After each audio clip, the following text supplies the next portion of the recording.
Team ഇന്ന് നമ്മൾ ഈ സെഷനിൽ നോക്കുന്നത് ഈ സോഫ്റ്റ്വെയർ ഡെവലപ്മെൻറ്റ് ഫീൽഡിലൂടെ അല്ലെങ്കിൽ IT കരിയർ നോക്കുന്ന എല്ലാവരും അറിഞ്ഞിരിക്കേണ്ട വളരെ ബേസിക്കായ കുറച്ച് കാര്യങ്ങളാണ്. ഓക്കെ, അപ്പോൾ ആദ്യം നമ്മൾ നോക്കുന്നത് IT റിലേറ്റഡുള്ള കുറച്ച് സ്റ്റാറ്റിസ്റ്റിക്സ് ആണ് നമ്മൾ നോക്കുന്നത്. നമുക്കറിയാം ഇന്ത്യയിലാണ് സോഫ്റ്റ്വെയർ ഡെവലപ്മെൻറ്റ് ഫീൽഡിൽ ഏറ്റവും കൂടുതൽ എംപ്ലോയ്മെൻറ്റ് വരുന്ന ഒരു കൺട്രിയാണ് ഇന്ത്യ. അപ്പം India will be the country with largest software developer population 2024 ആകുമ്പോഴേക്കും ഇന്ത്യ ഏറ്റവും കൂടുതൽ സോഫ്റ്റ്വെയർ ഡെവലപ്പർ പോപ്പുലേഷനുള്ള ഒരു കൺട്രി ആയിരിക്കും. ഇപ്പം US ആണ് ഉള്ളത്. US will be in second place. പിന്നെ by 2030 it is estimated that 45 million people worldwide will be working as software engineers. Software engineers ആയിട്ട് മാത്രമുള്ള പോപ്പുലേഷൻ നമ്മൾ എടുക്കുകയാണെങ്കിൽ തന്നെ 45 million ആളുകൾ 2030 ആകുമ്പോഴേക്കും ഉണ്ടാവും. അതുപോലെ നമുക്കറിയാം IT സെക്ടറിലുള്ള job it's in all high time. പല കോവിഡ് വന്ന സമയത്തും സർവൈവ് ചെയ്തിട്ടുണ്ടായിരുന്ന അല്ലെങ്കിൽ ഏറ്റവും കൂടുതൽ ഗ്രോത്ത് ഉണ്ടായിരുന്ന ഒരു ഫീൽഡാണ് IT ഫീൽഡ്.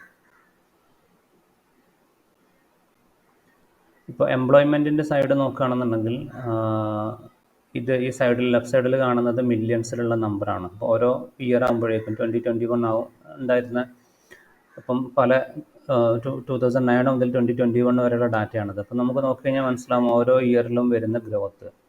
അപ്പം 2009 1.96 million ആളുകളാണ് IT BPM സെക്ടറിൽ വർക്ക് ചെയ്തിട്ടുണ്ടായിരുന്നുണ്ടെങ്കിൽ 2021 ആകുമ്പോഴേക്കും അത് 4.5 million എന്ന് വെച്ചാൽ 45 lakhs ആളുകൾ വർക്ക് ചെയ്യുന്ന ഒരു ഇൻഡസ്ട്രിയാണ് IT BPM. അപ്പോൾ ഒത്തിരി ജോബ് ഓപ്പർച്യൂണിറ്റീസും എംപ്ലോയ്മെൻ്റ് എല്ലാം ഉള്ള ഗ്രോത്ത് ഉള്ള ഒരു ഫീൽഡാണ് IT ഫീൽഡ് എന്ന് പറയുന്നത്. So we can say that you are in right place at right time. അപ്പോൾ നമ്മൾ ചെയ്യേണ്ടത് നമ്മുടെ സൈഡിൽ നിന്നുള്ള എഫേർട്ട് ഇട്ട് നമ്മൾ ശരിക്കും ആ ഒരു ഓപ്പർച്യൂണിറ്റി നമ്മൾ ഗ്രാബ് ചെയ്യണം. അപ്പോൾ നമ്മൾ സോഫ്റ്റ്വെയർ ഡെവലപ്മെൻറ്റ് എന്ന് പറയുന്ന സമയത്ത് ഡിഫറെൻറ്റ് ടൈപ്പ് ഓഫ് അപ്ലിക്കേഷൻസ് ഉണ്ട്. ഈ ഏത് ടൈപ്പ് ഓഫ് അപ്ലിക്കേഷൻ ഡെവലപ്പ് ചെയ്യുന്ന ആളുകളാണെങ്കിലും അവരെല്ലാവരും നമ്മൾ വിളിക്കുന്നത് ഡെവലപ്പേഴ്സ് തന്നെയാണ്. സോഫ്റ്റ്വെയർ എഞ്ചിനീയേഴ്സ് അല്ലെങ്കിൽ ഡെവലപ്പേഴ്സ് തന്നെയാണ് നമ്മളെല്ലാവരെയും വിളിക്കുന്നത്. നമ്മൾ നോക്കുകയാണെന്നുണ്ടെങ്കിൽ നമുക്ക് ടൈപ്പ് ഓഫ് അപ്ലിക്കേഷൻ നോക്കുകയാണെങ്കിൽ നമുക്ക് വെബ് അപ്ലിക്കേഷൻ ഉണ്ട്, അതെല്ലാവർക്കും അറിയുന്നുണ്ടാവും. അപ്പം ഒരു എക്സാമ്പിൾ പറയുകയാണെങ്കിൽ ആമസോൺ. അപ്പോൾ നമ്മൾ നോർമലി ക്രോം ബ്രൗസറായിരിക്കും പലരും ഉപയോഗിക്കുന്നുണ്ടാവുക. ക്രോമോ ഫയർഫോക്സോ അല്ലെങ്കിൽ എഡ്ജോ ഏതാണ് ബ്രൗസർ നമ്മൾ ഉപയോഗിക്കുന്നുണ്ടെങ്കിൽ ആ ബ്രൗസർ ഓപ്പൺ ആക്കിയിട്ട് www.flipkart.com അല്ലെങ്കിൽ amazon.com നമ്മൾ അടിച്ചു കഴിഞ്ഞാൽ നമുക്ക് എന്ത് ചെയ്യും, ആ ആപ്ലിക്കേഷൻ നമ്മുടെ ബ്രൗസറിൽ ലോഡാവും. പിന്നെ വരുന്നത് നമുക്കൊരു മൊബൈൽ ആപ്ലിക്കേഷൻ. നമ്മുടെ മൊബൈലിൽ അത് ആൻഡ്രോയിഡ് ആണെന്നുണ്ടെങ്കിൽ പ്ലേ സ്റ്റോറിലും അല്ലെങ്കിൽ ആപ്പ് സ്റ്റോറിലും പോയിട്ട് നമ്മൾ ആപ്ലിക്കേഷൻ ഡൗൺലോഡ് ചെയ്തിട്ട് ഇൻസ്റ്റാൾ ചെയ്യും. ആ ആപ്ലിക്കേഷൻസാണ് നമ്മൾ മൊബൈൽ ആപ്ലിക്കേഷൻസ് വിളിക്കുന്നത്. പിന്നെ മറ്റൊന്നാണ് ഡെസ്ക്ടോപ്പ് ആപ്ലിക്കേഷൻ. നമ്മുടെ ലാപ്ടോപ്പിലും അല്ലെങ്കിൽ കമ്പ്യൂട്ടറിലും നമ്മൾ ഇൻസ്റ്റാൾ ചെയ്ത് ഉപയോഗിക്കുന്ന ആപ്ലിക്കേഷനാണ് ഡെസ്ക്ടോപ്പ് ആപ്ലിക്കേഷൻ എന്ന് പറയുന്നത്. പിന്നെ കൺസോൾ ആപ്ലിക്കേഷൻ ഞാൻ കാണിക്കാം ഏതാണ് കൺസോൾ ആപ്ലിക്കേഷൻ. പിന്നെ ബാക്ക്ഗ്രൗണ്ട് റണ്ണിങ് സർവീസസ്. ഇങ്ങനെ 5 ടൈപ്പ് ഓഫ് നമ്മൾ മെയിൻ കാറ്റഗറി നോക്കുകയാണെങ്കിൽ 5 ടൈപ്പ് ഓഫ് ആപ്ലിക്കേഷൻസ് ആണ് ഏറ്റവും കൂടുതൽ നമ്മൾ ഉപയോഗിക്കുന്ന ടൈപ്സ് എന്ന് പറയുന്നത്.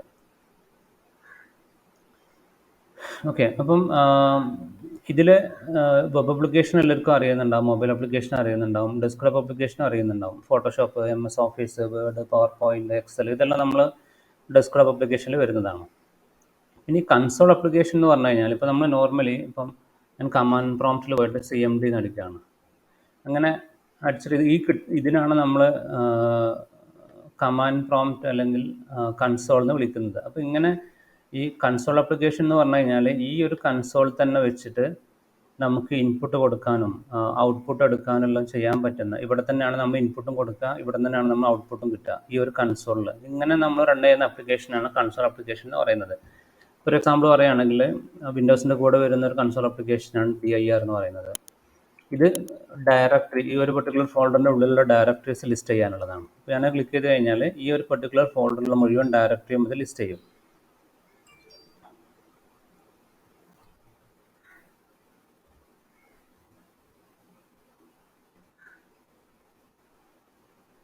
ഓക്കെ, അപ്പോൾ ഈ DIR എന്ന് പറയുന്ന കമാൻഡ് ഡയറക്ടറി ലിസ്റ്റ് ചെയ്യാനുള്ളതാണ്. അതുപോലെ നമുക്ക് ഉപയോഗിക്കാൻ പറ്റുന്ന വേറൊരു കമാൻഡാണ് MKDIR, മേക്ക് ഡയറക്ടറി എന്ന് പറയുന്നത്. അത് വേറൊരു കമാൻഡാണ് അല്ലെങ്കിൽ വേറൊരു കൺസോൾ ആപ്ലിക്കേഷനാണ്. അത് വെച്ച് കഴിഞ്ഞാൽ നമുക്ക് അവിടെ തന്നെ, ഇപ്പോൾ ഞാൻ സാമ്പിൾ ഡയറക്ടറി എന്നുള്ളത് ഞാൻ കൊടുത്തു കഴിഞ്ഞാൽ ഞാൻ DIR അടിക്കുന്ന സമയത്ത് എനിക്ക് ആ ഡയറക്ടറി കാണാൻ പറ്റും. ഈ സാമ്പിൾ ഡയറക്ടറി ഞാൻ കൊടുത്തുള്ള ഡയറക്ടറി അല്ലെങ്കിൽ ഫോൾഡർ ക്രിയേറ്റ് ചെയ്തിട്ടുണ്ട്. അപ്പോൾ ഇത് ശരിക്കും നമ്മൾ ഇവിടെ തന്നെയാണ് ഈ ഇൻപുട്ട് നമ്മൾ കൊടുക്കുന്നത് ഇവിടെ തന്നെയാണ്. അതിൻ്റെ ഔട്ട്പുട്ട് ഡയറക്ടറി എന്ന് പറഞ്ഞു കഴിഞ്ഞാൽ നമുക്ക് ഡയറക്ടറി ലിസ്റ്റ് കിട്ടും. ആ ഡയറക്ടറി ലിസ്റ്റ് നമ്മൾ കാണുന്നതും എന്ന് വെച്ചാൽ ഔട്ട്പുട്ട് കാണുന്നതും ഇതേ കൺസോൾ തന്നെയാണ്. അപ്പോൾ ഇങ്ങനെയുള്ള ആപ്ലിക്കേഷൻ നമ്മൾ വിളിക്കുന്ന പേരാണ് കൺസോൾ ആപ്ലിക്കേഷൻ. പിന്നെ മറ്റൊന്ന് ബാക്ക്ഗ്രൗണ്ട് റണ്ണിങ് സർവീസസ് ആണ്. ഇപ്പോൾ നിങ്ങൾ വിൻഡോസിൻ്റെ കമാൻഡ് പ്രോംപ്റ്റിൽ റൺ കമാൻഡിൽ വന്നിട്ട് നിങ്ങൾ സർവീസസ് കമാൻഡ് പ്രോംപ്റ്റ് ഓപ്പൺ ആക്കാൻ CMD എന്നുള്ളത് ടൈപ്പ് ചെയ്തിട്ട് ഓക്കെ അടിച്ചാൽ മതി. പിന്നെ സർവീസസ് കാണുന്നുണ്ടെങ്കിൽ നിങ്ങൾ services.msc എന്നുള്ളത് കൊടുത്ത് ഓപ്പൺ ആക്കി കഴിഞ്ഞാൽ നിങ്ങൾക്ക് കാണാൻ പറ്റും. ഇത് വിൻഡോസിൽ ബാക്ക്ഗ്രൗണ്ടിൽ റൺ ചെയ്യുന്ന ആപ്ലിക്കേഷനാണ്. ഇതാണ് നമ്മൾ ബാക്ക്ഗ്രൗണ്ട് റണ്ണിങ് ആപ്ലിക്കേഷൻസ് എന്ന് പറയുന്നത്. അപ്പോൾ ഇത് ഒരുപാട് ആപ്ലിക്കേഷൻസ് ബാക്ക്ഗ്രൗണ്ടിൽ റൺ ചെയ്യുന്നുണ്ട് പല പർപ്പസിന് വേണ്ടി. ഇപ്പോൾ ഒരു എക്സാമ്പിൾ നോക്കി കഴിഞ്ഞാൽ ബ്ലൂടൂത്ത് സപ്പോർട്ട് സർവീസ് എന്ന് വെച്ച് കഴിഞ്ഞാൽ നമ്മൾ ബ്ലൂടൂത്ത് ഡിവൈസ് പെയർ ചെയ്ത ഡിവൈസ് അല്ലെങ്കിൽ ബ്ലൂടൂത്തിൻ്റെ സിഗ്നൽ കിട്ടുന്നുണ്ടോ ഇല്ലെന്ന് നോക്കാനും അത് പെയർ ചെയ്യാനുള്ളതാണ് നമ്മൾ ഉപയോഗിക്കുന്നത്.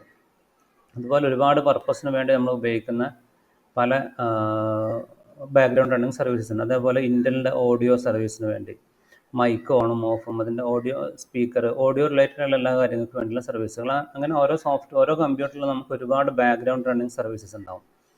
അത് ഒരുപാട് പർപ്പസിന് വേണ്ടിയാണ്. ഇപ്പോൾ പ്രിൻ്ററിന് വേണ്ടിയുള്ളതുണ്ടാവും, ഓഡിയോക്ക് ഉള്ളതുണ്ടാവും, സിസ്റ്റത്തിന് വേണ്ടിയുള്ളതുണ്ടാവും, സെക്യൂരിറ്റി റിലേറ്റഡ് ആയിട്ടുള്ളതുണ്ടാവും, പിന്നെ അതേപോലെ യൂസർ ഇൻ്റർഫേസ് റിലേറ്റഡ് ആയിട്ടുള്ള തീം റിലേറ്റഡ് ആയിട്ടുള്ളത്, അങ്ങനെ ഒരുപാട് വിൻഡോസിന് വേണ്ടി മാത്രമുള്ളത്, അങ്ങനെ ഒരുപാട് പർപ്പസിന് വേണ്ടി നമുക്ക് ഇതേപോലെ ബാക്ക്ഗ്രൗണ്ട് റണ്ണിങ് സർവീസസ് ക്രിയേറ്റ് ചെയ്യാൻ പറ്റും. അപ്പോൾ നമ്മളൊരു ബാക്ക്ഗ്രൗണ്ട് റണ്ണിങ് സർവീസ് നമുക്ക് ഏതെങ്കിലും ഒരു പ്രോഗ്രാമിംഗ് ലാംഗ്വേജ് ഉപയോഗിച്ചിട്ട് .NETോ ജാവ ഏതെങ്കിലും ഒരു പ്രോഗ്രാമിംഗ് ലാംഗ്വേജ് ഉപയോഗിച്ചിട്ട് നമുക്കും ഇതുപോലെ ഓരോ പർപ്പസിന് വേണ്ടി ബാക്ക്ഗ്രൗണ്ട് റണ്ണിങ് സർവീസ് നമുക്ക് ക്രിയേറ്റ് ചെയ്യാൻ പറ്റും. ഈ ഡിഫറെൻറ്റ് ടൈപ്പ് ഓഫ് ആപ്ലിക്കേഷൻസ് എല്ലാം സോഫ്റ്റ്വെയർ ഡെവലപ്മെൻറ്റ് കാറ്റഗറിയിൽ വരുന്നതാണ്. ഏത് ടൈപ്പ് ഓഫ് ആപ്ലിക്കേഷൻ ഡെവലപ്പ് ചെയ്യുകയാണെന്നുണ്ടെങ്കിലും ഏതെങ്കിലും പ്രോഗ്രാമിംഗ് ലാംഗ്വേജ് നമുക്ക് അറിഞ്ഞിരിക്കേണ്ടി വരും. അപ്പോൾ ഏതെങ്കിലും പ്രോഗ്രാമിംഗ് ലാംഗ്വേജ് ഉപയോഗിച്ചിട്ട് നമ്മൾ കോഡ് ചെയ്തിട്ട് തന്നെയാണ് നമ്മൾ ഏത് ടൈപ്പ് ഓഫ് ആപ്ലിക്കേഷൻ ആണെങ്കിലും ചെയ്യുന്നത്. അപ്പോൾ എല്ലാവരും ഡെവലപ്പേഴ്സ് എന്ന് പറയുന്ന ഒരു കാറ്റഗറിയിൽ വരുന്നതാണ്. ഓക്കെ, പക്ഷേ ഈ കാറ്റഗറിയിൽ ഏറ്റവും കൂടുതൽ നമുക്ക് ജോബ് ഓപ്പണിംഗ് ഉണ്ടാവുന്ന കുറച്ച് ടൈപ്പ് ഉണ്ട്. ഇപ്പോൾ ഈ ബാക്ക്ഗ്രൗണ്ട് റണ്ണിങ് സർവീസിൽ നമ്മൾ വളരെ റയറായിട്ട് മാത്രമേ നമ്മൾ ചെയ്യേണ്ടി വരുള്ളൂ. അതുപോലെ കൺസോൾ ആപ്ലിക്കേഷനും ഇപ്പോൾ നമുക്കറിയാം അത് വളരെ കൂടുതൽ അത് അത്ര യൂസർ ഫ്രണ്ട്ലി അല്ല. അപ്പോൾ അങ്ങനത്തെ ക്രിട്ടിക്കൽ വേറെ ഒരു UI കാണിക്കാൻ ഓപ്ഷൻ ഇല്ലാത്ത കമ്പ്യൂട്ടറിൽ റൺ ചെയ്യേണ്ട സിനാരിയോസിൽ മാത്രമേ നമ്മൾ ഇതെല്ലാം പോവുള്ളൂ. ഏറ്റവും കൂടുതൽ നമുക്ക് എപ്പോഴും ഓപ്പണിംഗ് ഉണ്ടാവുക വെബ് ആപ്ലിക്കേഷൻ്റെ കേസിൽ തന്നെയാണ്. നമുക്ക് ഏറ്റവും കൂടുതൽ ജോബ് ഓപ്പണിംഗ് എപ്പോഴും ഉണ്ടാവാൻ സാധ്യതയുള്ളത് വെബ് ആപ്ലിക്കേഷനും അതേപോലെ മൊബൈൽ ആപ്ലിക്കേഷനിലും. അതിനേക്കാളും വളരെ വളരെ കുറവായിരിക്കും ബാക്കി താഴെ കാണുന്ന ഡെസ്ക്ടോപ്പ് ആപ്ലിക്കേഷൻ ആണെങ്കിലും കൺസോൾ ആണെങ്കിലും ബാക്ക്ഗ്രൗണ്ട് റണ്ണിങ് സർവീസ് ആണെങ്കിലും എല്ലാം വളരെ കുറഞ്ഞ ഓപ്പണിംഗ് മാത്രമേ എപ്പോഴും ഉണ്ടാവുള്ളൂ. ഏറ്റവും കൂടുതൽ ഓപ്പണിംഗ് എപ്പോഴും ഉണ്ടാവും വെബ് ആപ്ലിക്കേഷനും മൊബൈൽ ആപ്ലിക്കേഷൻസിലാണ്. നമുക്ക് വെബ് ആപ്ലിക്കേഷൻ്റെ കേസിൽ നോക്കുകയാണെന്നുണ്ടെങ്കിൽ നമുക്ക് ഡെവലപ്മെൻറ്റിനെ 2 കാറ്റഗറി ആയിട്ട് സ്പ്ലിറ്റ് ചെയ്യാൻ പറ്റും. Front end development, back end development. ഈ ഫ്രണ്ട് എൻഡ് ഡെവലപ്മെൻറ്റ് അല്ലെങ്കിൽ ഫ്രണ്ട് എൻഡ് ഡെവലപ്പർ അല്ലെങ്കിൽ നമുക്ക് പിന്നെ ഫ്രണ്ട് എൻഡ് ഡെവലപ്പർ എന്ന് ചിലപ്പം വിളിക്കും, ചിലപ്പോൾ നമ്മൾ UI ഡെവലപ്പർ എന്ന് വിളിക്കും. രണ്ടാണെങ്കിലും ഏകദേശം ഒരേ മീനിങ് ആണ്. ഇതേപോലെ ബാക്ക് എൻഡ് ഡെവലപ്പർ എന്ന് വിളിക്കുന്ന വേറൊരു കാറ്റഗറി. ഇങ്ങനെ 2 കാറ്റഗറിയാണ് നമുക്ക് ഏറ്റവും കൂടുതൽ ജോബ് ഓപ്പണിംഗ് ഉള്ള ഒരു സൈഡ്, രണ്ട് സൈഡുകൾ.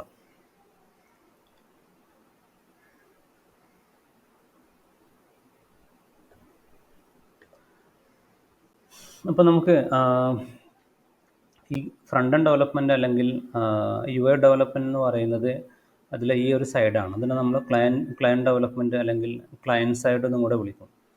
അപ്പം ക്ലയൻറ്റ് ഡെവലപ്പർ അല്ലെങ്കിൽ ഫ്രണ്ട് എൻഡ് ഡെവലപ്പർ അല്ലെങ്കിൽ UI ഡെവലപ്പർ എന്നെല്ലാം വിളിക്കുന്നത് ഒരു സിമിലർ ടൈപ്പ് ഓഫ് റോളാണ്.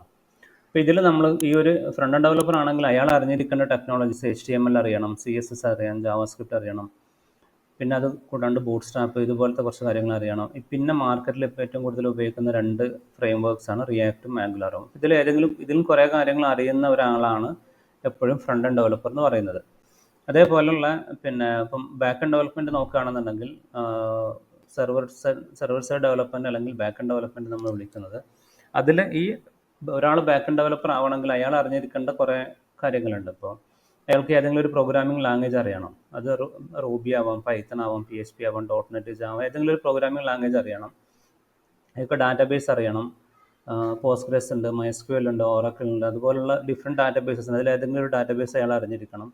അങ്ങനെ ബാക്ക് എൻഡ് ഡെവലപ്പർ ആവണമെന്നുണ്ടെങ്കിൽ അയാൾ ഈ ടെക്നോളജീസ് എന്നുള്ള കുറച്ച് ടെക്നോളജി അയാൾ എന്തായാലും അറിഞ്ഞിരിക്കണം. അതേപോലെ ഫ്രണ്ട് എൻഡ് ഡെവലപ്പർ ആവണമെന്നുണ്ടെങ്കിൽ ഈ ഒരു ലിസ്റ്റിൽ കാണുന്ന കുറേ ടെക്നോളജീസ് അയാൾ അറിഞ്ഞിരിക്കണം. അപ്പം ഒരു ഡെവലപ്പർക്ക് ഫ്രണ്ട് എൻഡ് റിലേറ്റഡ് ടെക്നോളജി മാത്രമേ അറിയുള്ളൂ എന്നുണ്ടെങ്കിൽ അവരെ നമ്മൾ ഫ്രണ്ട് എൻഡ് ഡെവലപ്പർ അല്ലെങ്കിൽ UI ഡെവലപ്പർ എന്ന് വിളിക്കും. ബാക്ക് എൻഡ് റിലേറ്റഡ് ടെക്നോളജീസ് മാത്രമേ അറിയുള്ളൂ എന്നുണ്ടെങ്കിൽ അവരെ നമ്മൾ ബാക്ക് എൻഡ് ഡെവലപ്പർ എന്ന് വിളിക്കും. ഇനി ഒരാൾക്ക് രണ്ടും അറിയാം, ഫ്രണ്ട് എൻഡ് പാർട്ടും അറിയാം, ബാക്ക് എൻഡ് പാർട്ടും അറിയാം. അങ്ങനെ രണ്ട് ഫ്രണ്ട് എൻഡ് ബാക്ക് എൻഡ് ഒരാൾക്ക് അറിയുമെന്നുണ്ടെങ്കിൽ അവരെ നമ്മൾ വിളിക്കുന്ന പേരാണ് ഫുൾ സ്റ്റാക്ക് ഡെവലപ്പർ എന്ന് പറയുന്നത്.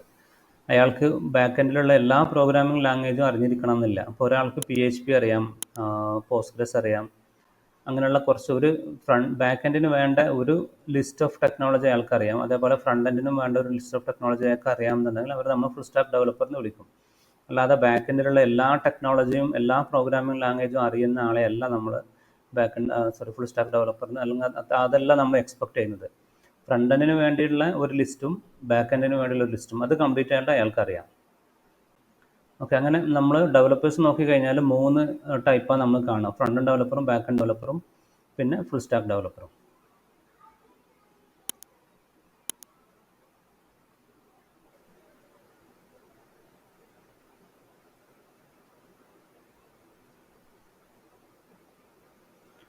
ഓക്കെ,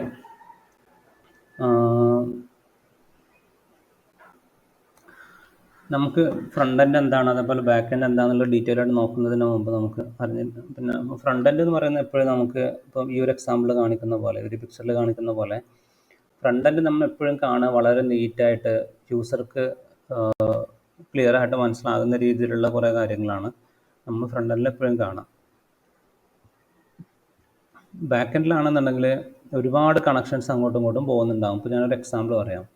അപ്പോൾ നമുക്കൊരു ആമസോൺ പോലത്തെ ഒരു ആപ്ലിക്കേഷനാണ് ഞാൻ ഉപയോഗിക്കുന്നതെന്നുണ്ടെങ്കിൽ അതിൽ ഫ്രണ്ട് എൻഡ് നമ്മൾ കാണുന്ന സമയത്ത് ഓരോ പ്രോഡക്റ്റും ആ പ്രോഡക്റ്റിൻ്റെ ഡിഫറെൻറ്റ് ഇമേജസും വളരെ പ്രോപ്പറായിട്ട്, വളരെ നീറ്റ് ആൻഡ് ടൈഡി ആയിട്ട് നമുക്ക് കാണാൻ പറ്റും.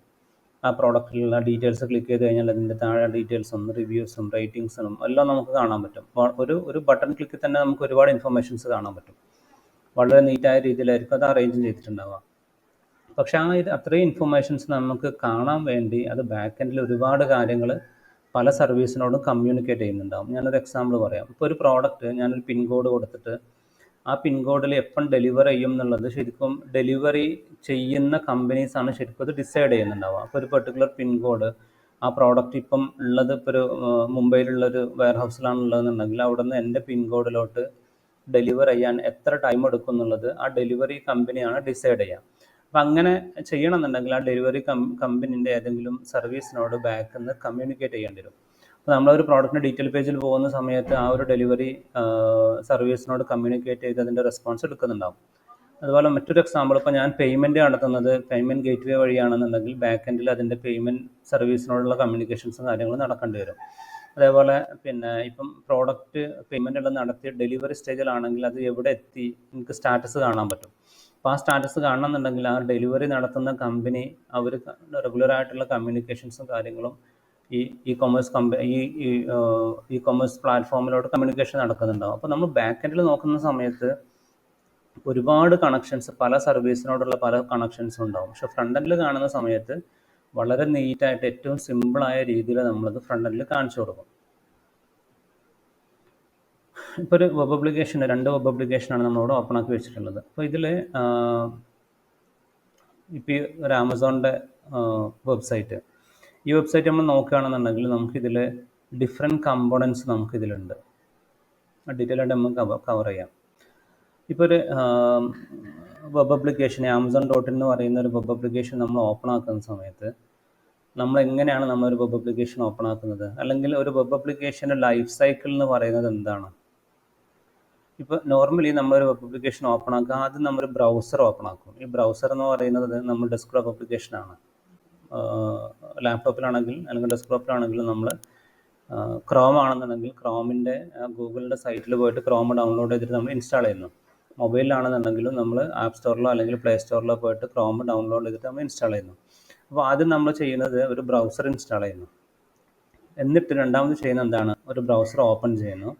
എന്നിട്ട് അതിൽ നമ്മൾ പോയിട്ട് ഡൊമൈൻ നെയിം എൻ്റർ ചെയ്യും. ഇവിടെ നമ്മൾ ഈ കൊടുക്കുന്ന ആമസോൺ ഡോട്ട് എന്ന് പറയുന്നതാണ് നമ്മുടെ ഡൊമൈൻ നെയിം. ഈ ഡൊമൈൻ നെയിം നമ്മൾ കൊടുക്കുന്ന സമയത്ത് ഈ ഡൊമൈൻ നെയിം ശരിക്കും ഓൺലൈനിൽ ഫുൾ ടൈം അവൈലബിൾ ആയിട്ടുള്ള ഏതെങ്കിലും ഒരു സെർവറിനോട് കണക്റ്റഡ് ആയിരിക്കും. ഈ ഒരു ഡൊമൈൻ നെയിം എന്ന് പറയുന്നത് ശരിക്കും ഒരു നമുക്ക് റീഡ് ചെയ്യാൻ പറ്റുന്ന രീതിയിലൊരു നെയിമാണ്. പക്ഷേ ഈ നെയിമിന് ഒരു പെർട്ടിക്കുലർ കമ്പ്യൂട്ടറിൻ്റെ IP അഡ്രസ്സിനോട്, IP അഡ്രസ്സ് എന്ന് പറഞ്ഞു കഴിഞ്ഞാൽ ഓരോ കമ്പ്യൂട്ടറിനും യുണീക്കായിട്ട് ഐഡൻറ്റിഫൈ ചെയ്യാനുള്ളൊരു നമ്പർ.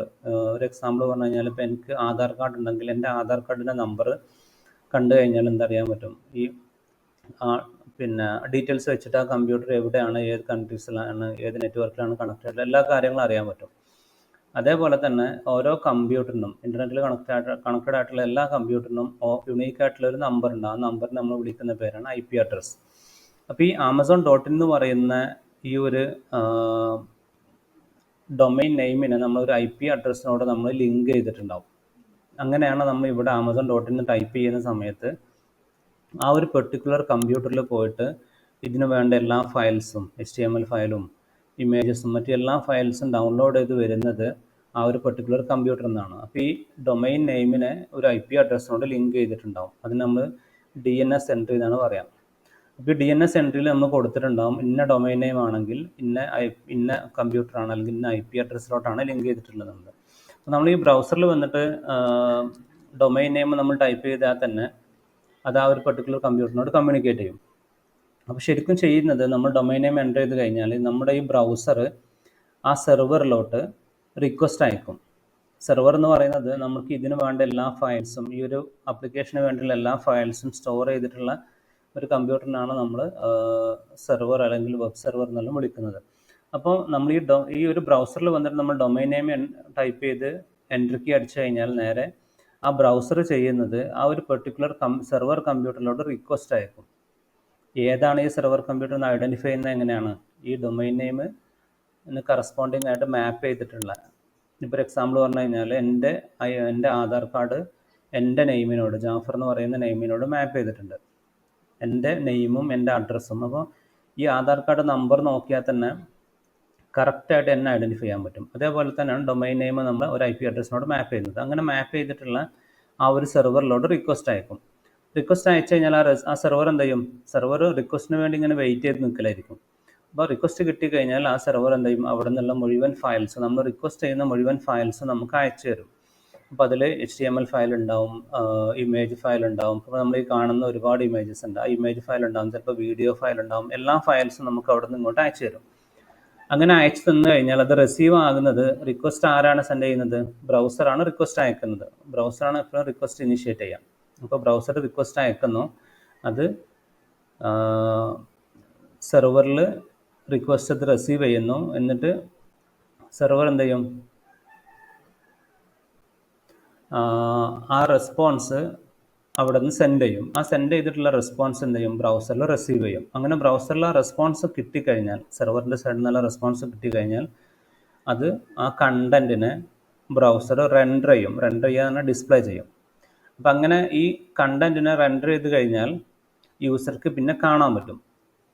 അങ്ങനെ ആ കാണുന്ന ആ ഒരു റെൻഡർ ചെയ്തിട്ടുള്ള ആക്ച്വൽ കണ്ടൻറ്റാണ് യൂസറും കാണുന്നത്. അതിൽ ടെക്സ്റ്റ് കണ്ടൻറ് ഉണ്ടാവും, ഇമേജ് കണ്ടൻറ് ഉണ്ടാവും, വീഡിയോ കണ്ടൻറ് ഉണ്ടാവും, പല രീതിയിലുള്ള കണ്ടൻറ് ഉണ്ടാവും. അപ്പോൾ എല്ലാ കണ്ടൻറ്റും യൂസർക്ക് കാണാൻ പറ്റും.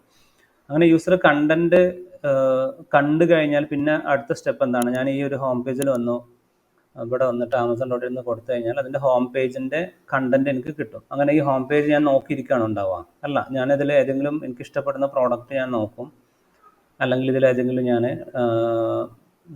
ഏതെങ്കിലും ലിങ്കിൽ ക്ലിക്ക് ചെയ്യും. ഇപ്പോൾ ഒരു എക്സാമ്പിളായിട്ട് ഞാൻ നോക്കുന്നത് ഒരു ഫ്രിഡ്ജ് നോക്കാൻ വേണ്ടിയാണ് ഞാൻ വന്നിട്ടുള്ളതെന്നുണ്ടെങ്കിൽ ഞാൻ ആ ഫ്രിഡ്ജിൻ്റെ മേലെ ക്ലിക്ക് ചെയ്യും. അങ്ങനെ നമ്മൾ ഈ ഏതെങ്കിലും ക്ലിക്ക് ചെയ്യുന്ന അല്ലെങ്കിൽ സെർച്ച് ചെയ്യുന്ന, ഇതിന് നമ്മൾ വിളിക്കുന്ന പേര് ശരിക്കും ബേസിക്കലി നമ്മൾ നോക്കുകയാണെങ്കിൽ ഇൻട്രാക്ട് ചെയ്യലാണ്. ഈ വെബ്സൈറ്റിനോട് അല്ലെങ്കിൽ ഈ വെബ് ആപ്ലിക്കേഷനോട് നമ്മൾ ഇൻട്രാക്ട് ചെയ്യുന്നതാണ്. അപ്പം എപ്പോഴും കണ്ടൻറ്റ് ഡിസ്പ്ലേ ചെയ്ത് കഴിഞ്ഞാൽ അടുത്ത സ്റ്റെപ്പ് മിക്കവാറും നടക്കുക ആ യൂസർ ആ വെബ്സൈറ്റിനോട് അല്ലെങ്കിൽ ആപ്ലിക്കേഷനോട് ഇൻട്രാക്ട് ചെയ്യും. അപ്പോൾ യൂസർ കണ്ടൻറ്റ് കണ്ടു കഴിഞ്ഞാൽ ആ കണ്ടൻറ്റ് അയാളുടെ താല്പര്യം പ്രകാരം അയാൾ അതിനോട് ഇൻട്രാക്ട് ചെയ്യും, അല്ലെങ്കിൽ ചിലപ്പം സെർച്ച് ചെയ്യും. രണ്ടാണെങ്കിലും, ഇതിൽ ക്ലിക്ക് ചെയ്യുകയാണെങ്കിലും അല്ലെങ്കിൽ സെർച്ച് ചെയ്യുകയാണെങ്കിലും ഒക്കെ ശരിക്കും നടക്കുന്ന എന്താണ്? വീണ്ടും ബ്രൗസർ സെർവറിലോട്ട് റിക്വസ്റ്റും കൂടെ അയക്കും. ഇപ്പം ഞാൻ ഈ റെഫ്രിജറേറ്റേഴ്സ് എന്ന് പറയുന്ന കാറ്റഗറി ലിങ്കിൽ ക്ലിക്ക് ചെയ്യുകയാണെന്നുണ്ടെങ്കിൽ വീണ്ടും റെഫ്രിജറേറ്റർ പേജിൻ്റെ കണ്ടന്റ് കിട്ടാൻ വേണ്ടി സെർവറിലോട്ട് റിക്വസ്റ്റ് അയക്കും. സെർവർ ആ റെഫ്രിജറേറ്ററിലേക്കുള്ള എല്ലാ പ്രോഡക്റ്റും എനിക്ക് റെസ്പോൺസ് ആയിട്ട് അതിൻ്റെ കംപ്ലീറ്റ് ഡീറ്റെയിൽസും ഇമേജസും ടെക്സ്റ്റും പ്രൈസും എല്ലാ ഡീറ്റെയിൽസും അയച്ചു തരും. എന്നിട്ട് ആ കണ്ടന്റ് ഇവിടെ ഡിസ്പ്ലേ ചെയ്യും. ഇതാണ് ശരിക്കും നടക്കുന്നത്. അപ്പോൾ നമ്മൾ ഓരോ പ്രാവശ്യം യൂസർ കണ്ടന്റ് കണ്ടു കഴിഞ്ഞാൽ അതിനോട് ഇൻട്രാക്ട് ചെയ്യുന്നു, വീണ്ടും റിക്വസ്റ്റ് സെർവറിലോട്ട് അയക്കുന്നു, വീണ്ടും റെസ്പോൺസ് റിസീവ് ചെയ്യുന്നു, വീണ്ടും അതിനെ ഡിസ്പ്ലേ ചെയ്യുന്നു.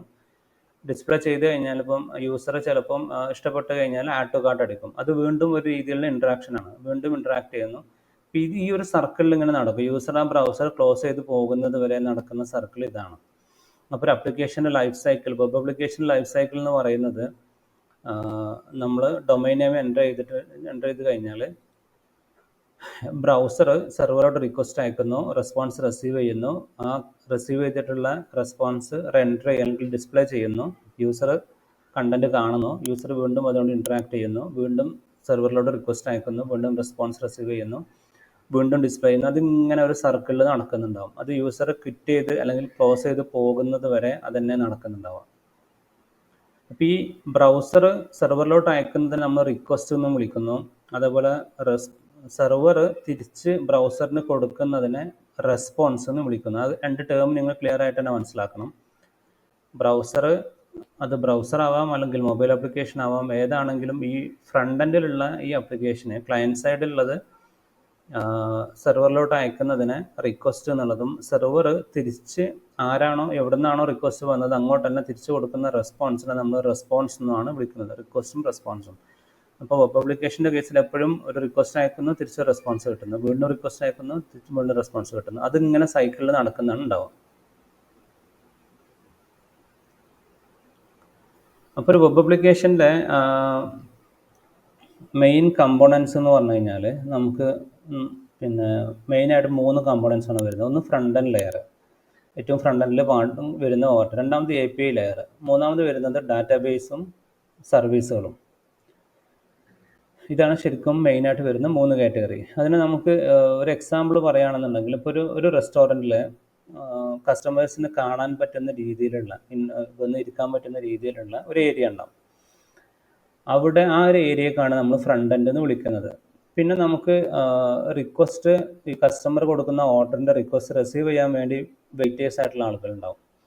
അപ്പോൾ ഈ വെയിറ്റേഴ്സ് കസ്റ്റമറെ വെയിറ്റ് ചെയ്ത് നിൽക്കുകയാണ്. കസ്റ്റമർ വന്നു കഴിഞ്ഞാൽ അവർ റിക്വസ്റ്റ്, കസ്റ്റമർ കൊടുക്കുന്ന ഓരോ റിക്വസ്റ്റും അവർ റിസീവ് ചെയ്യും. ആ റിക്വസ്റ്റ് റിസീവ് ചെയ്തിട്ട് ചില റിക്വസ്റ്റുകൾ, ഫോർ എക്സാമ്പിൾ ആണെന്നുണ്ടെങ്കിൽ, ഇപ്പോൾ സോഫ്റ്റ് ഡ്രിങ്ക് ആണെന്നുണ്ടെങ്കിൽ അവർക്ക് റെഡിലി തിരിച്ചു കൊടുക്കാൻ പറ്റും, വേറെ കുക്ക് ചെയ്യേണ്ട ഒന്നും ആവശ്യമില്ല. ഇപ്പോൾ സോഫ്റ്റ് ഡ്രിങ്കിലാണെന്നുണ്ടെങ്കിൽ നേരെ എവിടെയാണോ അത് സ്റ്റോർ ചെയ്ത് ആ സ്റ്റോറേജിൽ നിന്ന് നേരെ എടുത്തിട്ട് ഫ്രണ്ട് എൻഡിലോട്ട് കൊടുക്കുന്നു, അല്ലെങ്കിൽ കസ്റ്റമേഴ്സിന് കൊടുക്കുന്നു.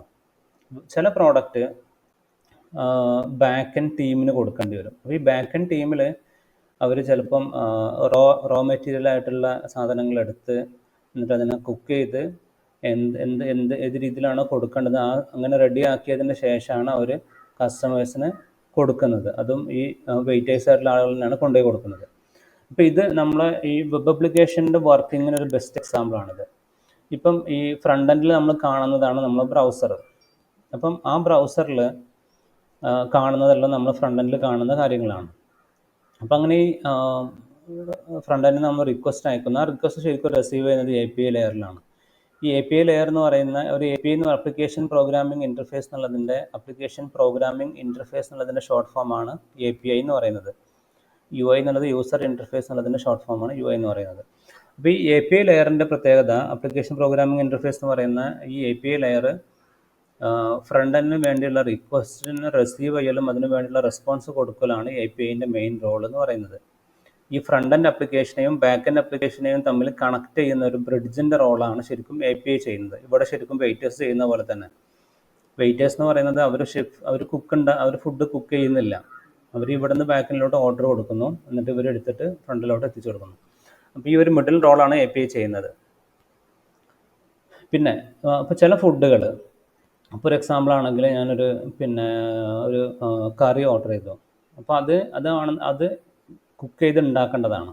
അപ്പോൾ അതെന്ത് ചെയ്യും, ബാക്ക് എൻഡ് സർവീസിലോട്ട് കൊടുക്കും. അപ്പോൾ ആ കറി കുക്ക് ചെയ്യണമെന്നുണ്ടെങ്കിൽ അതിന് വേണ്ടിയുള്ള റോ മെറ്റീരിയൽ എടുക്കേണ്ടി വരും. അത് ചിലപ്പോൾ എവിടെയെങ്കിലും ഇവിടെ സ്റ്റോർ ചെയ്തിട്ടുണ്ടാകും. അപ്പോൾ ഞാൻ പറഞ്ഞ നേരത്തെ 2 ടൈപ്പ് ഓഫ് കണ്ടന്റ് ഉണ്ടാകും. റെഡിലി കൊടുക്കാൻ പറ്റുന്ന കണ്ടന്റ് ഉണ്ടാകും. ഇപ്പോൾ വെബിൻ്റെ കേസിലാണെങ്കിൽ ഇമേജസ്, അതേപോലെ നേരത്തെ നമ്മൾ റെഡിയാക്കി വെച്ചിട്ടുള്ള കുറച്ച് കണ്ടന്റുകൾ ഉണ്ടാവും. ഇപ്പം ഒരു പ്രോഡക്റ്റിൻ്റെ ഇമേജസും വീഡിയോസും എല്ലാം നമ്മൾ നേരത്തെ റെഡിയാക്കി വെച്ചതായിരിക്കും. അങ്ങനെയുള്ള കണ്ടന്റ് റെഡിലി നമുക്ക് തിരിച്ചു കൊടുക്കാൻ പറ്റും. അപ്പോൾ API ലെയറിന് തിരിച്ച് ഇമ്മീഡിയറ്റ്ലി കൊടുക്കാൻ പറ്റും. അതല്ലാത്ത ചില ടൈപ്പ് ഓഫ് കണ്ടന്റ്, ഇപ്പോൾ ഒരു എക്സാമ്പിൾ പറയുകയാണെന്നുണ്ടെങ്കിൽ കൊമേഴ്സിലുള്ള പ്രോഡക്റ്റിൻ്റെ ലിസ്റ്റ്. ഈ പ്രോഡക്റ്റിൻ്റെ ലിസ്റ്റ് എന്ന് പറയുന്നത് ഓരോ പ്രോഡക്റ്റും അതിൻ്റെ അവൈലബിലിറ്റി, ഇൻ സ്റ്റോക്ക് ആണോ അതോ ഔട്ട് ഓഫ് സ്റ്റോക്ക് ആണോ, അതേപോലെ അതിൻ്റെ പ്രൈസ്, എപ്പം ഡെലിവർ ചെയ്യാൻ പറ്റും, ഒരുപാട് ഇൻഫർമേഷൻസ് അതിനെ ആദ്യം കാൽക്കുലേറ്റ് ചെയ്തെടുത്തതിന് ശേഷം മാത്രമേ ഫ്രണ്ട് എൻഡിലോട്ട് കൊടുക്കാൻ പറ്റുള്ളൂ. അപ്പോൾ അതെല്ലാം നേരെ പോലെ ബാക്ക് സർവീസിലോട്ടാണ്. ഈ ബാക്ക് സർവീസ് ഡാറ്റാബേസിൽ സ്റ്റോർ ചെയ്തിട്ടുള്ള, ഡാറ്റാബേസ് എന്ന് പറയുന്നത് ഡാറ്റ സ്റ്റോർ ചെയ്യാനുള്ളൊരു സോഫ്റ്റ്വെയർ നമ്മൾ പൊതുവെ വിളിക്കുന്ന, കോമൺ ആയിട്ട് വിളിക്കുന്ന പേരാണ് ഡാറ്റാബേസ് എന്നുള്ളത്. അപ്പം ഡാറ്റാബേസിൽ നിന്ന് ഡാറ്റ എടുത്തു, എന്നിട്ട് വേണ്ട കാൽക്കുലേഷൻസും കാര്യങ്ങളെല്ലാം നടത്തിയിട്ട് അവിടെ നിന്ന് നേരെ API കൊടുക്കും. API ഫ്രണ്ട് എൻഡിലോട്ട് തിരിച്ചു കൊടുക്കും. അപ്പോൾ ഈ നോർമലി വെബ് ആപ്ലിക്കേഷൻ്റെ കേസിൽ 3 ലെയറുകളാണ്: UI അല്ലെങ്കിൽ ഫ്രണ്ട് എൻഡ് ലെയർ, രണ്ടാമത്തെ API ലെയർ, മൂന്നാമത്തെ ബാക്ക് എൻഡ് സർവീസും ഡാറ്റാബേസും. ഓക്കെ. അപ്പോൾ എന്താണ് ഫ്രണ്ട് എൻഡ് ഡെവലപ്മെൻറ്റ്?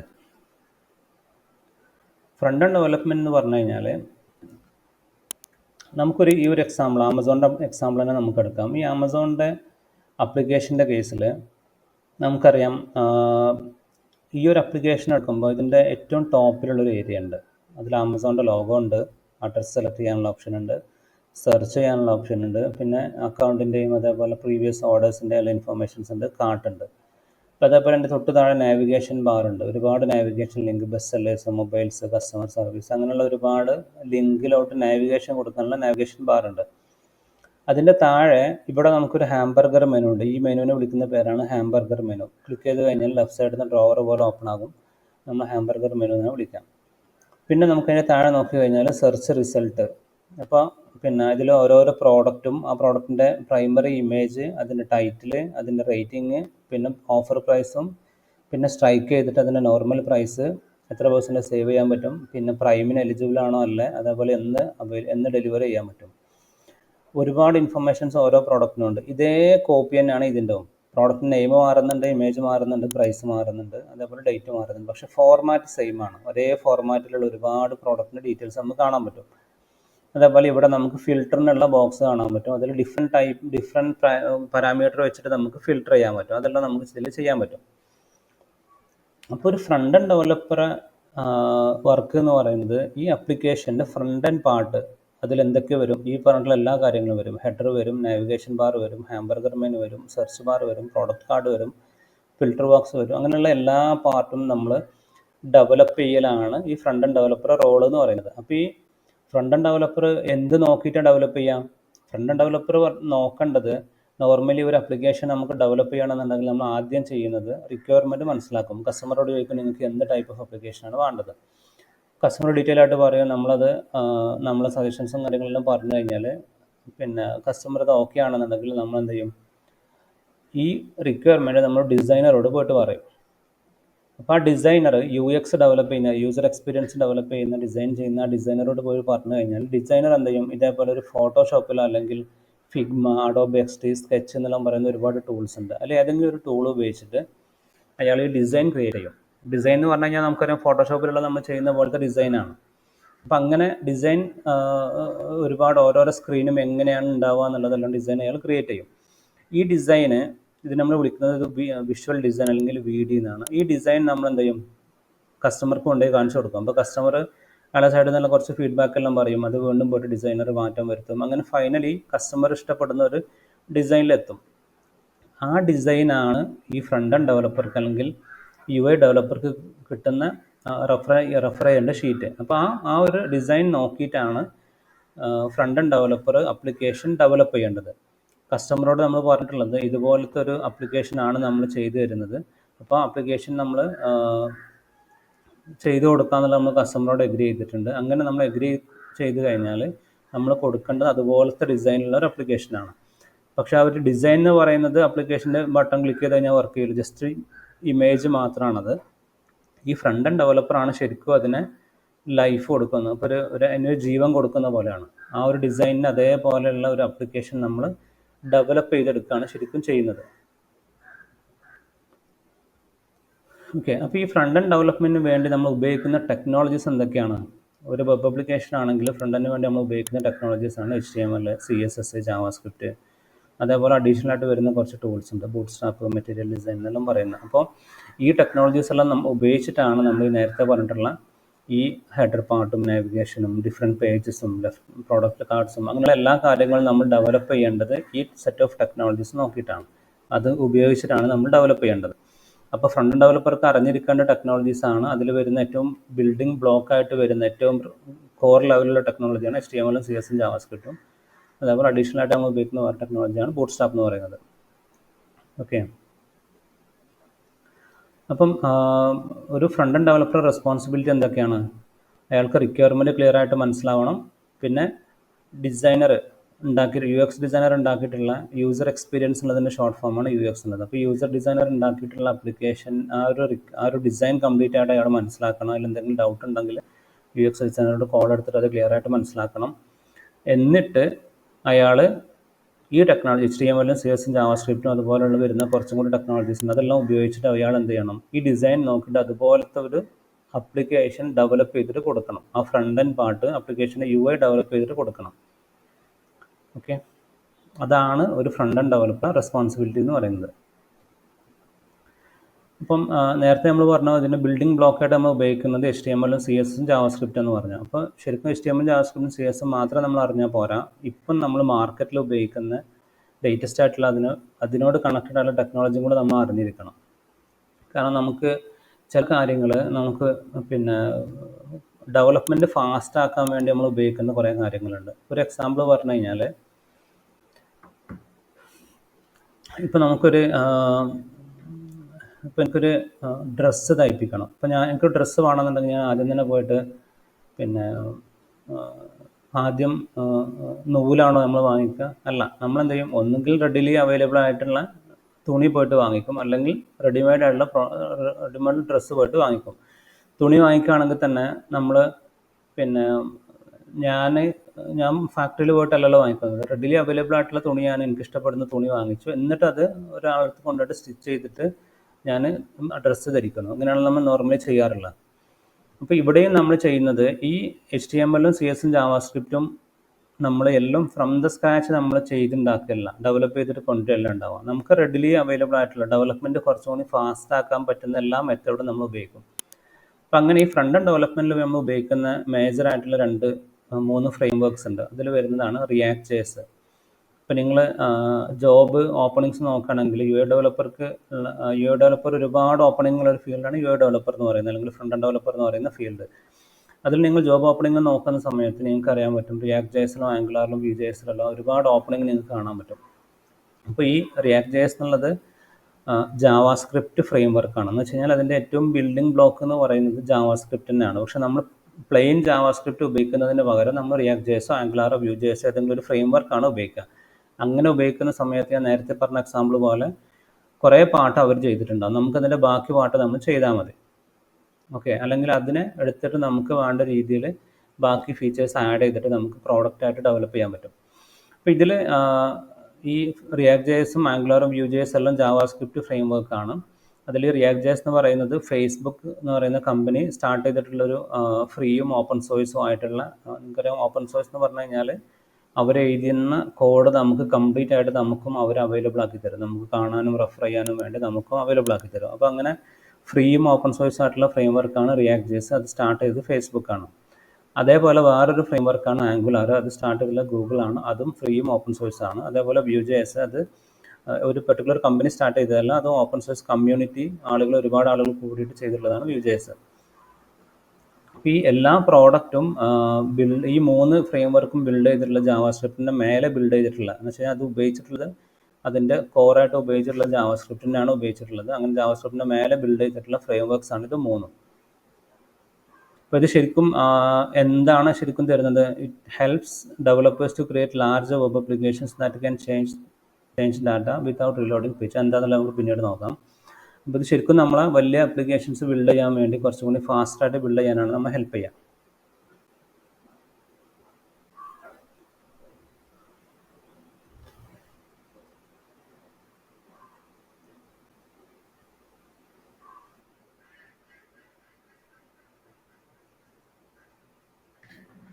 ഓക്കെ, അപ്പോൾ നമ്മൾ പറഞ്ഞ റിയാക്റ്റും ആംഗുലാറും Vue.js എല്ലാം നമ്മൾ യു ഐയിൽ ഉപയോഗിക്കുന്ന ഡിഫറെൻറ്റ് ഫ്രെയിം വർക്കുകളാണ്. അപ്പോൾ അതിൽ മെയിനായിട്ട് ഉപയോഗിക്കുന്ന രണ്ടെണ്ണമാണ് react ജേസും ആംഗുലാറും.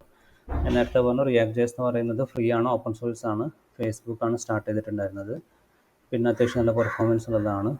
On way data binding എന്ന് പറയുന്ന മെത്തേഡാണ് ഉപയോഗിക്കുന്നത്. റോബസ്റ്റ് കമ്മ്യൂണിറ്റി സപ്പോർട്ട് ഉണ്ട്, ഒരുപാട് ഡെവലപ്പേഴ്സ് അതിനെ സപ്പോർട്ട് ചെയ്യും. എന്തെങ്കിലും ഇഷ്യൂ നമ്മൾ ഫേസ് ചെയ്യുന്നുണ്ടെങ്കിൽ അത് ആംഗുലാറിനുള്ളത് തന്നെയാണ്. നമ്മൾ ക്വസ്റ്റ്യൻസ് ചോദിച്ചു കഴിഞ്ഞാൽ ഇൻ്റർനെറ്റിൽ നിന്ന് ഒരുപാട് ബ്ലോഗുകളിലായിട്ട് ആളുകൾ നമ്മൾ ഹെൽപ്പ് ചെയ്യും. അതുപോലെ ആംഗുലാർ ആണെന്നുണ്ടെങ്കിൽ ഗൂഗിളിൻ്റെ സൈഡിൽ നിന്നുള്ളതാണ്. ഒരുപാട് ഫീച്ചേഴ്സ് ഉള്ള വലിയൊരു ഫ്രെയിം വർക്കാണ് ആംഗുലാർ എന്ന് പറയുന്നത്. അപ്പോൾ നമുക്ക് നോർമലി ഒരു വെബ് ആപ്ലിക്കേഷൻ എങ്ങനെയാണ് വർക്ക് ചെയ്യുന്നത് നോക്കിക്കഴിഞ്ഞാൽ, നോർമലി ഒരു വെബ് ആപ്ലിക്കേഷന് ഒരു യൂസർ ഒരു ബ്രൗസർ ഓപ്പൺ ആക്കിയിട്ട്, അത് ലാപ്ടോപ്പ് ആവാം അല്ലെങ്കിൽ മൊബൈലോ ടാബ്ലറ്റ് ഏത് രീതിയിലുള്ള ബ്രൗസർ ആണെന്നുണ്ടെങ്കിലും അയാൾ പിന്നെ അതിൽ വന്നിട്ട് ഡൊമൈൻ നെയിം എൻ്റർ ചെയ്തിട്ട് റിക്വസ്റ്റ് അയക്കുന്നു. ആ റിക്വസ്റ്റ് നേരെ പോകുന്നത് ഒരു സെർവറിലോട്ടാണ്. ആ സെർവറിനെ നമ്മളല്ലെങ്കിൽ ഒരു കമ്പ്യൂട്ടറിലോട്ടാണ്. ആ കമ്പ്യൂട്ടറിനെ നമ്മൾ വിളിക്കുന്ന പേരാണ് വെബ് സെർവർ. അതിന് ശരിക്കും മെയിൻ ആയിട്ടുള്ള വരുന്ന രണ്ട് പാർട്ടുകളാണ്. ഒന്ന് ഫയൽ സിസ്റ്റം എന്ന് പറഞ്ഞാൽ ഫോൾഡർ. അങ്ങനെയുള്ള ഫോൾഡറിലാണ് നമ്മൾ HTML-ഉം CSS-ഉം ഇമേജസും കാര്യങ്ങളെല്ലാം നമ്മൾ സേവ് ചെയ്യുന്നുണ്ടാവുക. പിന്നെ മറ്റൊന്ന് നമുക്ക് വേണ്ട ഡാറ്റകൾ സ്റ്റോർ ചെയ്യാൻ വേണ്ടി. ഒരു എക്സാമ്പിൾ പറഞ്ഞു കഴിഞ്ഞാൽ പ്രോഡക്റ്റിൻ്റെ ഇൻഫർമേഷൻ, പ്രോഡക്റ്റിൻ്റെ പേരെന്താണ്, പ്രൈസ് എത്രയാണ്, ഓഫർ പ്രൈസ് എത്രയാണ്, അതിൻ്റെ പിന്നെ ഏത് ബ്രാൻഡാണ്, അങ്ങനെയുള്ള ഒരുപാട് ഇൻഫർമേഷൻസ്. ഇപ്പോൾ ഒരു കസ്റ്റമർ ആണെങ്കിൽ കസ്റ്റമർ ഒരുപാട് ഇൻഫർമേഷൻസ്, ഒരാളൊരു ഓർഡർ പ്ലേസ് ചെയ്ത് കഴിഞ്ഞാൽ ആ ഓർഡറിൻ്റെ ഇൻഫർമേഷൻസ്, അങ്ങനെ ഒരുപാട് ഡാറ്റ ഉണ്ടാവും. ആ ഡാറ്റ മൊത്തത്തിൽ സ്റ്റോർ ചെയ്യുന്നത് ഡാറ്റാ ബേസിലാണ്. അപ്പോൾ ഒരു വെബ് സെർവറിൻ്റെ അണ്ടറിൽ രണ്ട് മെയിൻ പാർട്ടുകളാണ് നമ്മൾ ഉപയോഗിക്കുന്നത്. ഒന്ന് ഫയൽ സിസ്റ്റം, മറ്റൊന്ന് ഡാറ്റാ ബേസ്. ഫയൽ സിസ്റ്റം എന്നുള്ളത് നമ്മൾ ഫയൽസിനാണ് സ്റ്റോർ ചെയ്യാൻ വേണ്ടി, പിന്നെ മറ്റൊന്നുള്ളത് ഡാറ്റാ ബേസ്. അപ്പോൾ ഈ കംപ്ലീറ്റ് ആയിട്ടുള്ള ഇൻഫർമേഷനുള്ള ഈ ഒരു കമ്പ്യൂട്ടറിനെ അല്ലെങ്കിൽ സെർവറിനെ നമ്മൾ വിളിക്കുന്ന പേരാണ് വെബ് സെർവർ. ഓക്കെ, അങ്ങനെ ഈ ബ്രൗസർ എന്നൊരു റിക്വസ്റ്റ് അയക്കുന്നു, എന്നിട്ട് ഈ വെബ് സെർവറാണ് അതിന് റെസ്പോൺസ് തിരിച്ചയച്ചു കൊടുക്കുന്നത്.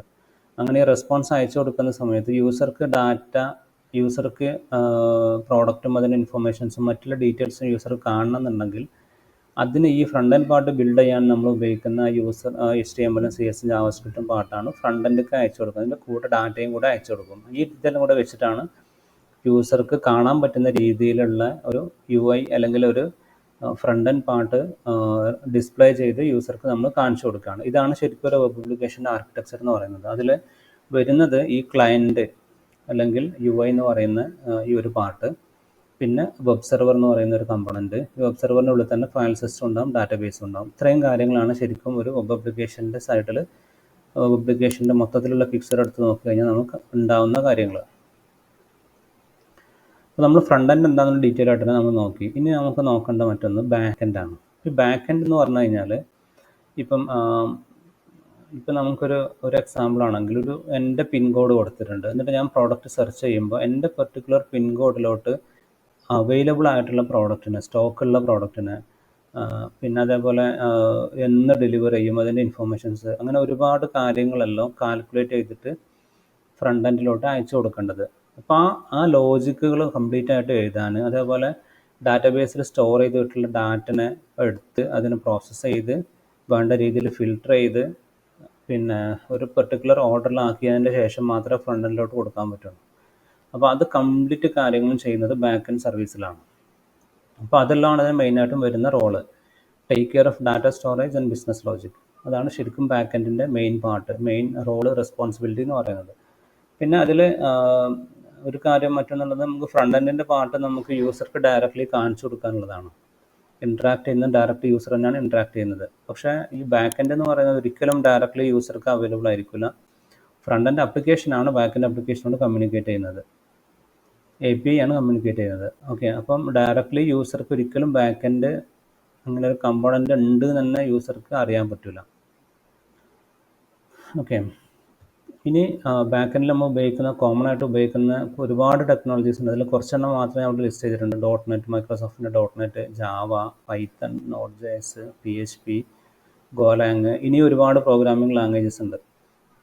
ഓക്കെ, അപ്പം അതേപോലെ നമ്മൾ കോമൺ ആയിട്ട് ഉപയോഗിക്കുന്ന ഡാറ്റാബേസുകളാണ് MySQL ഡാറ്റാബേസ്, പോസ്റ്റ്ഗ്രസ്, MongoDB. ഇതെല്ലാം നോർമലി നമ്മൾ കോമൺ ആയിട്ട് ഉപയോഗിക്കുന്ന ഒരുപാട് ഡാറ്റാബേസിൽ വരുന്നതാണ്. അപ്പോൾ ഈ ഡാറ്റാബേസ് എന്ന് പറഞ്ഞാൽ ഞാൻ നേരത്തെ പറഞ്ഞിട്ടുണ്ടായിരുന്നു, ഡാറ്റനെ സ്റ്റോർ ചെയ്യാൻ ഉപയോഗിക്കുന്ന സോഫ്റ്റ്വെയർ ആണ്. ഓക്കെ, അപ്പോൾ അങ്ങനെ ഈ ഡാറ്റനെ സ്റ്റോർ ചെയ്യാൻ ഉപയോഗിക്കുന്ന സോഫ്റ്റ്വെയറിന് ജനറലി കോമൺ ആയിട്ട് ഉപയോഗിക്കുന്ന പേരാണ് ഡാറ്റാബേസ് എന്നുള്ളത്. അപ്പോൾ ഈ MySQLും പോസ്റ്റ്ഗ്രസ് എല്ലാം പിന്നെ ഡിഫറെൻറ്റ് കമ്പനീസ് ഇറക്കിയിട്ടുള്ള ഡാറ്റാബേസുകളാണ്. അപ്പോൾ നമ്മൾ ഫ്രണ്ട് എൻഡ് അപ്ലിക്കേഷൻ ബിൽഡ് ചെയ്തു, ബാക്ക് എൻഡ് പാർട്ട് നമ്മൾ എന്താണെന്നുള്ളത് നോക്കി. ഇനി നമ്മളൊരു അപ്ലിക്കേഷൻ ബിൽഡ് ചെയ്ത് കഴിഞ്ഞാൽ നമ്മൾ എന്ത് ചെയ്യണം? ഞാൻ പറഞ്ഞ സെർവറിലാണ് നമ്മൾ കൊണ്ടുപോയിട്ട് സ്റ്റോർ ചെയ്യുന്നത്. അപ്പോൾ അങ്ങനെ നമുക്ക് സെർവറിൽ കൊണ്ടുപോയിട്ടുണ്ടെന്നുണ്ടെങ്കിൽ നമുക്ക് മെയിനായിട്ട് 2 ഓപ്ഷനാണുള്ളത്. ഒരു ഓപ്ഷൻ ഇപ്പം നമ്മുടെ അപ്കോഡിൻ്റെ ഒരു വെബ്സൈറ്റ് ആണ്, അല്ലെങ്കിൽ അപ്കോഡിൻ്റെ ഉള്ള നമ്മൾ വെബ് അപ്ലിക്കേഷനാണ് നമ്മൾ ബിൽഡ് ചെയ്യുന്നതെന്നുണ്ടെങ്കിൽ നമുക്ക് ഒരു ഓപ്ഷൻ എന്താണ്, അപ്കോഡിൻ്റെ ഓഫീസിൽ തന്നെ കറണ്ടും അത് ജനറേറ്ററും ബാക്കപ്പിനുള്ള UPSും കാര്യങ്ങളെല്ലാം വെച്ചു. അതേപോലെ ഇൻ്റർനെറ്റ് കണക്ടിവിറ്റി ഹൈസ്പീഡ് കണക്ഷൻ വലിച്ചു. പിന്നെ അത് പോവുകയാണെങ്കിൽ കണക്ട് ചെയ്യാനുള്ള ഒരു ബാക്കപ്പ് കണക്ഷൻ വലിച്ചു. പിന്നെ കമ്പ്യൂട്ടർ പിന്നെ അതിൻ്റെ മോഷ്ടിച്ച് പിന്നെ ആരും മോഷ്ടിച്ച് ഫിസിക്കലി കൊണ്ടുപോകാതിരിക്കാൻ വേണ്ടി ഞാൻ അതിനുള്ള ഫിസിക്കൽ സെക്യൂരിറ്റി, സർവൈലൻസ് അതെല്ലാം ഞാൻ വെച്ചു. പിന്നെ ഹാക്കിംഗ് ഒന്നും ചെയ്യാണ്ടിരിക്കാനുള്ള നെറ്റ്വർക്ക് സെക്യൂരിറ്റി റിലേറ്റഡുള്ള സോഫ്റ്റ്വെയറുകളും കാര്യങ്ങളും ഞാൻ ഉപയോഗിച്ചു. ഇങ്ങനെ എല്ലാം ചെയ്തിട്ട് എനിക്ക് വേണമെങ്കിൽ ഒരു ഫുൾ ടൈം കണക്റ്റഡ് ആയിട്ടുള്ള ഹൈ പെർഫോമിംഗ് സെർവർ വേണമെങ്കിൽ എനിക്കും എൻ്റെ ഓഫീസിൽ വെക്കാൻ പറ്റും.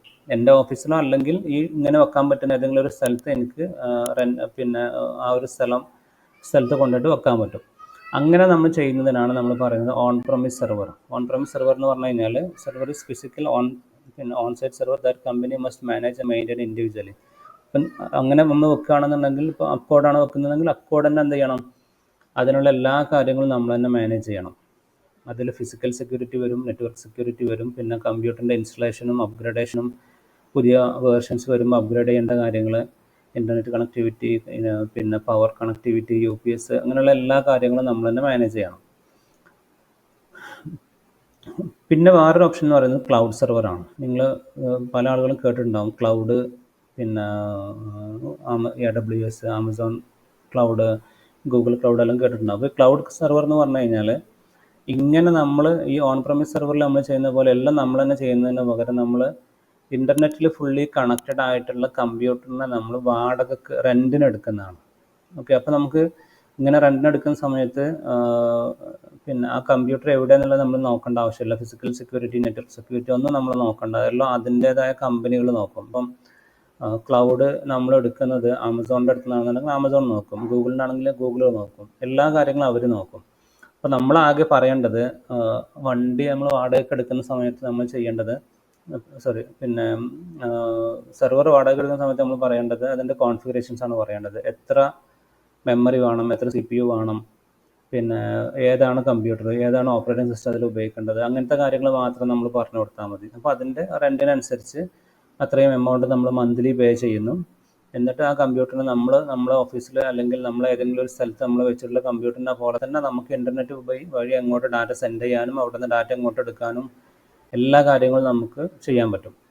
അപ്പോൾ ഇതിൻ്റെ കേസിൽ ശരിക്കും നമ്മൾ ചെയ്യുന്ന എന്താണ്, സെർവറിനെ റെൻറ്റിനെടുക്കുന്നതാണ്. അപ്പോൾ അങ്ങനെ സെർവറിനെ റെൻറ്റിനെടുക്കുന്ന സമയത്ത് നമുക്ക് ഇഷ്ടപ്പെടുന്ന നമുക്ക് വേണ്ട കോൺഫിഗറേഷൻ പറഞ്ഞിട്ട് അതിന് വേണ്ട സെർവർ നമുക്ക് റെൻറ്റിനെടുക്കാൻ പറ്റും.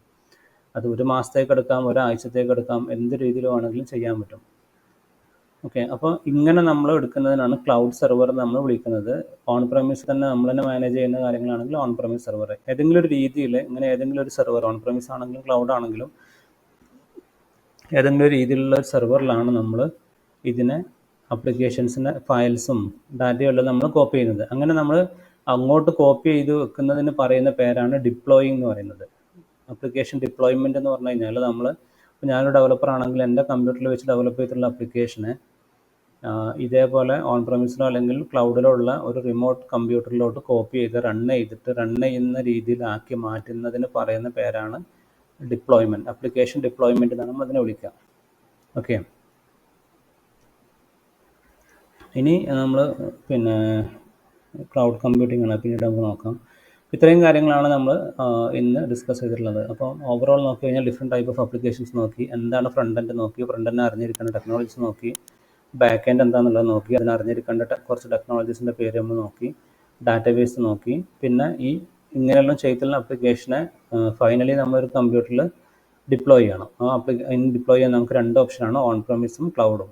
അങ്ങനെ നമ്മൾ ഡിപ്ലോയ് ചെയ്ത് കഴിഞ്ഞാൽ പിന്നെ നമ്മൾ എന്ത് ചെയ്യും, ആമസോൺ ഡോട്ട് എന്നുള്ള ഡൊമൈനെ പോലത്തെ ഏതെങ്കിലും ഡൊമൈൻ എടുത്തിട്ട് നമ്മൾ അതിനെ ഈ കമ്പ്യൂട്ടറിൻ്റെ IP അഡ്രസ്സിനോട് മാപ്പ് ചെയ്യുന്നു. അങ്ങനെ മാപ്പ് ചെയ്ത് കഴിഞ്ഞാൽ നമുക്ക് ഏത് യൂസർക്ക് വേണമെന്നുണ്ടെങ്കിലും ഏത് ബ്രൗസർ എടുത്തു കഴിഞ്ഞാലും ആ ബ്രൗസറിന് ആ ഡൊമൈൻ നെയിം ടൈപ്പ് ചെയ്ത് കഴിഞ്ഞാൽ അവർക്ക് ആപ്ലിക്കേഷൻ ഓപ്പൺ ആവും. ഇതാണ് ശരിക്കും ഒരു നോർമൽ വെബ് ആപ്ലിക്കേഷൻ്റെ വർക്കിംഗ് എന്ന് പറയുന്നത്. ഓക്കെ.